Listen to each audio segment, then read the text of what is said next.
Coffee in my hand had gone cold 20 minutes ago, but I hadn't noticed until my brother stood up and clinked his fork against his wine glass. It was a Sunday dinner at my parents' house in Oakville, the kind my mother insisted on every few months.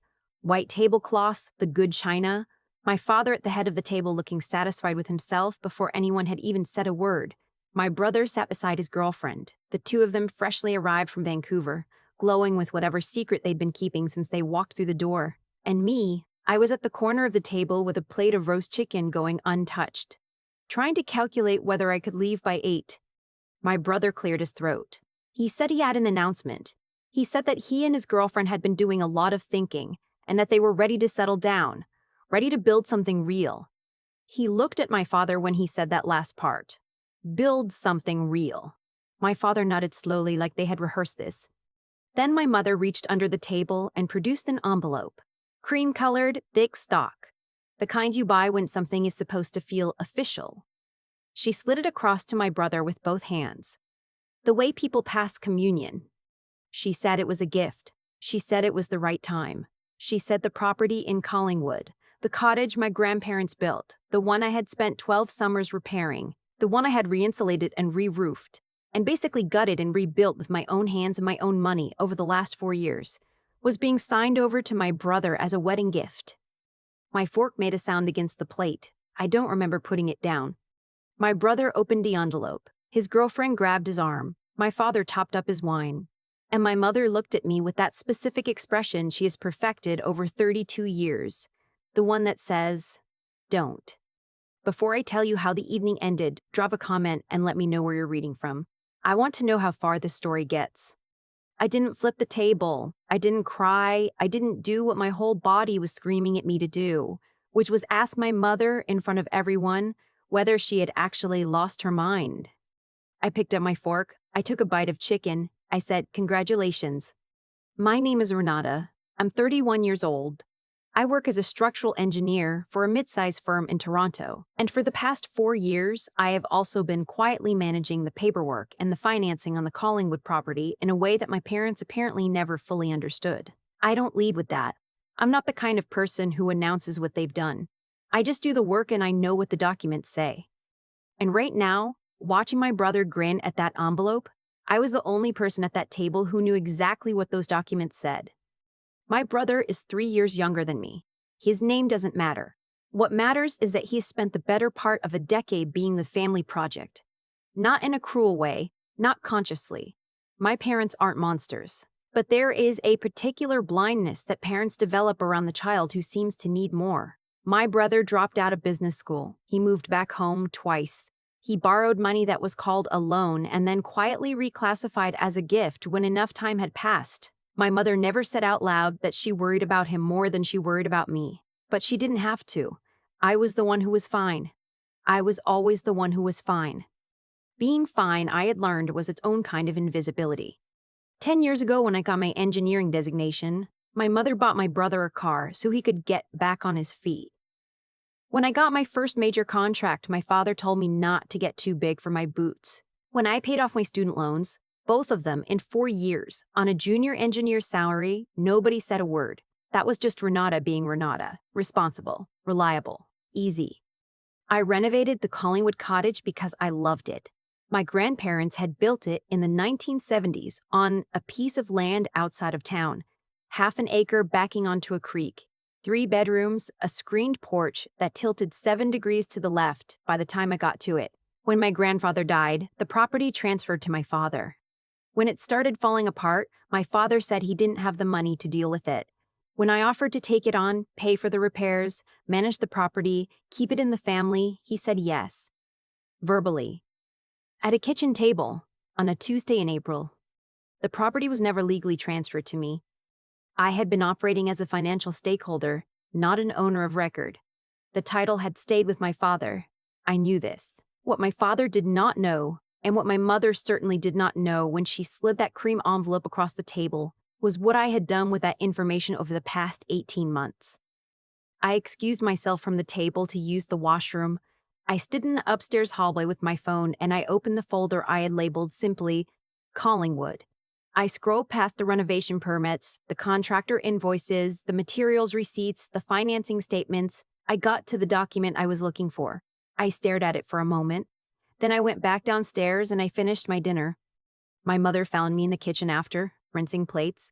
She leaned against the counter with her arms crossed, which is how she positions herself when she has decided to be reasonable at me.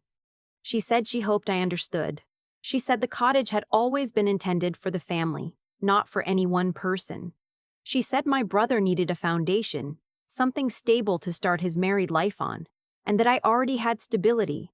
I had my career, I had my condo, I had everything sorted. She said she knew it might sting a little, but that she had to think about what was best for everyone. I turned off the tap. I dried my hands on the dish towel. I asked her calmly whether she and my father had spoken to a lawyer before drawing up the gift deed. She said they had the paperwork handled. I asked who had handled it. She said a notary, a friend of a friend, someone who owed my father a favor. I nodded. I said that was interesting. She narrowed her eyes. She asked what I meant by interesting. I said I just meant it was a complicated property. Lots of paperwork. I'd been dealing with the permits for years. She knew that. I just hoped everything was in order. I smiled. I asked if she wanted help with dessert. She watched me for a second longer than was comfortable. Then she went back to the dining room.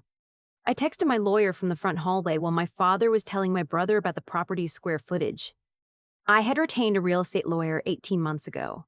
Not because I'd been anticipating this exact moment.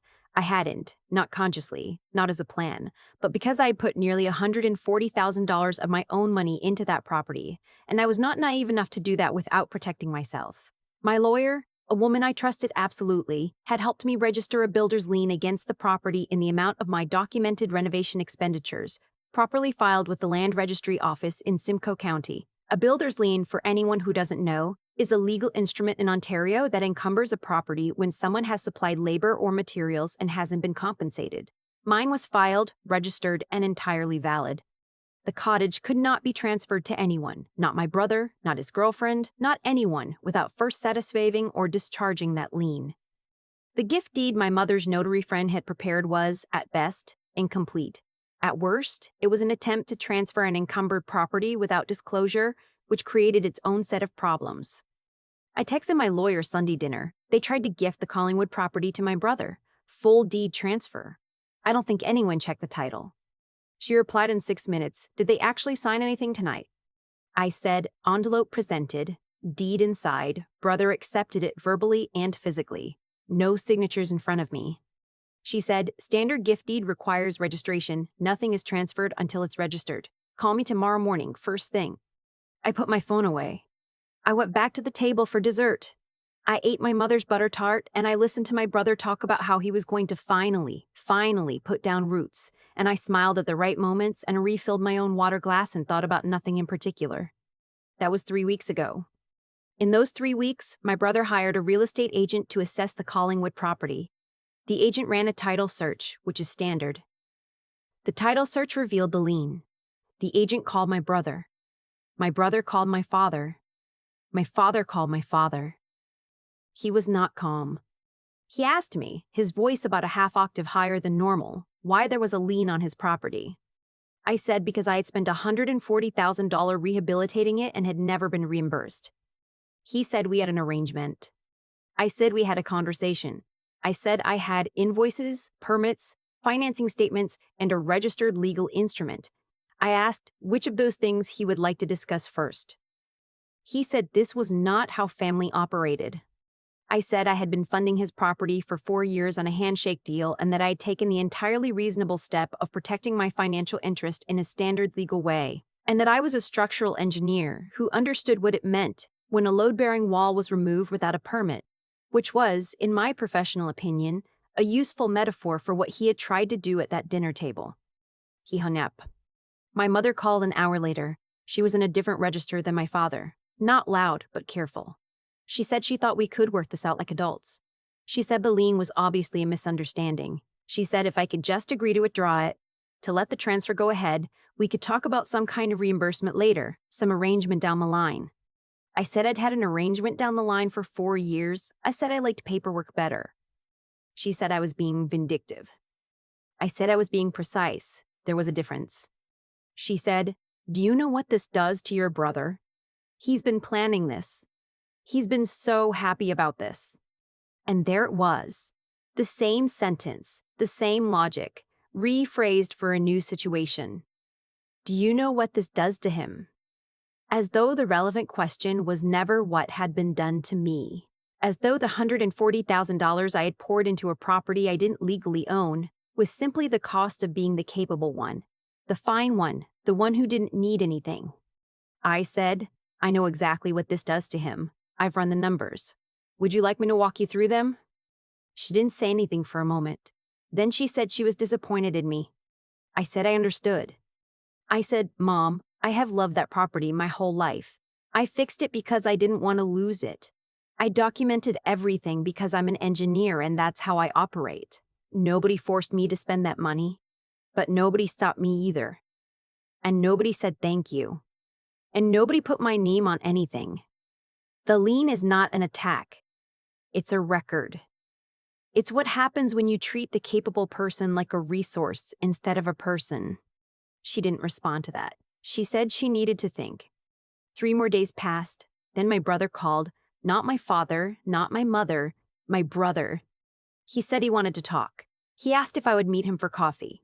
We met at a Tim Hortons off the QEW because neither of us was willing to suggest somewhere nicer and have it mean something.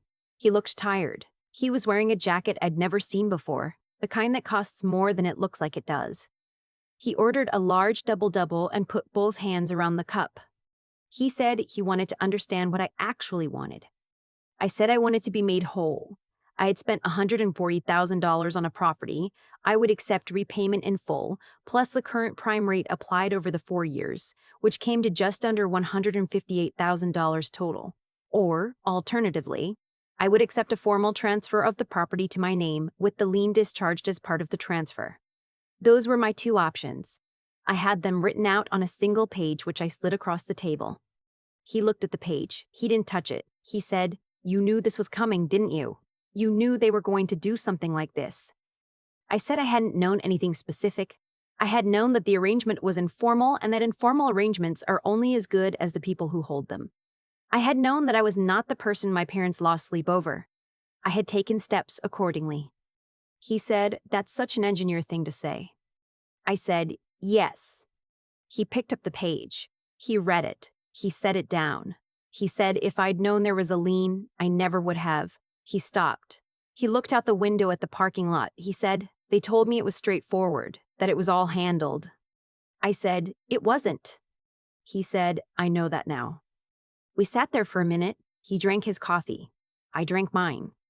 Outside, a woman was trying to get a stroller through a door that kept swinging shut. He said, "What happens if we can't come up with the money?" I said, "Then the lien stays registered, the property can't be transferred or refinanced or sold without my consent, and everyone has a problem." He said, "What if I could get them to agree to the transfer? To you?" I said, "Then I'd have a lawyer drop the documents properly with full disclosure and I'd discharge the lien on closing." He said, "And the cottage stays in the family either way." I said, "That was always the point." He nodded. He folded the page and put it in his jacket pocket. He said he'd talk to them. I don't know exactly what was said in that conversation. I wasn't there, and none of them told me directly. What I know is that my lawyer received a call from my parents' new real estate lawyer, a real one, not a friend of a friend notary, and that over the following 2 weeks, we negotiated a transfer agreement. The property would be conveyed to me. I would discharge the lien. The renovation costs would be acknowledged in writing as the consideration for the transfer. Everything would be properly registered. My mother called me the night before the documents were signed. She said she wanted to clear the air. She said this had all gotten very complicated and she hadn't intended for it to go this way. She said she did appreciate what I had done for the property. She did, she just hadn't realized the extent of it. She said she hoped we could move forward. I said, "I'll see you Sunday." She said, "You know I love you." I said, "I know, Mom. I'll bring the butter tarts." She laughed, a small, surprised sound, like she'd been bracing for something else. I signed the transfer documents on a Thursday morning in my lawyer's office on Keene Street, in a boardroom with a view of the lake. I wore the same jacket I'd had on the day I'd signed the original renovation permits. I don't know why I did that. Habit, maybe, or some instinct about symmetry. My lawyer handed me the pen and I signed my name on every page, and when it was done, she shook my hand and said, "Congratulations, property owner." I drove up to Collingwood that weekend alone. I unlocked the door with the key I'd had cut 3 years ago, the one I'd never technically had the right to make, and I walked through the house I had rebuilt room by room. The floors I'd refinished, the porch I'd re-leveled, the kitchen I gutted down to the studs, because the original wiring was a fire hazard and because I couldn't walk past it and not fix it. The creek was running fast because it had been a wet spring, and the birch trees along the back edge of the property were just coming into leaf, that particular pale green that only lasts about a week before it deepens into something ordinary. I made coffee. I sat on the porch. I didn't call anyone. I had spent 4 years fixing a place that wasn't mine, and now it was. No dramatic confrontation in a hotel ballroom. No handcuffs, just paperwork, patience, and a clear understanding that the people who do the work should keep the receipts. My parents came up the following month. My mother brought groceries. My father walked the property line without speaking and then said finally that the new post on the porch looked good. I said thank you. My brother came in July with his girlfriend, and they slept in the back bedroom, and we all ate dinner on the porch, and nobody said much about any of it. That's how it usually goes in my experience, not a reckoning, just a rearrangement. A quiet shifting of who holds what. I didn't do any of this to punish them. I want to be clear about that. I did it because I had learned over 31 years that love without documentation is just a feeling, and feelings are not registered at the Land Registry Office. And the Land Registry Office does not care how many Sunday dinners you attended or how many times you were told you were fine. You were always so fine. You didn't need anything. I needed something. And I made sure I could prove it. I still think about that Sunday dinner sometimes. The white tablecloth, the good china, my mother's hand sliding that cream envelope across the table like it was communion. The way my brother smiled. The way my father topped up his wine. And me, sitting at the corner, the one who had spent 4 years and $140,000 on a property that wasn't legally mine. Being told, without anyone saying it directly, that I had done enough, and now it was someone else's turn to benefit from it. What strikes me now isn't the anger faded faster than I expected. What strikes me is how long I had been operating on the assumption that doing the right thing would eventually be noticed. That being reliable, being capable, being the one who showed up with a contractor and a permit application and a financing statement would somehow accumulate into something. Recognition maybe, or at minimum, the basic acknowledgement that my investment was real and my interest in the outcome mattered. It didn't accumulate into anything. It almost accumulated into my brother's wedding gift. I don't think my mother is a bad person. I've spent a lot of time sitting with that, and I keep arriving at the same place. She genuinely believed she was being fair. She looked at 2 children and saw one who was thriving and one who was struggling. And she redistributed accordingly. The logic felt moral to her.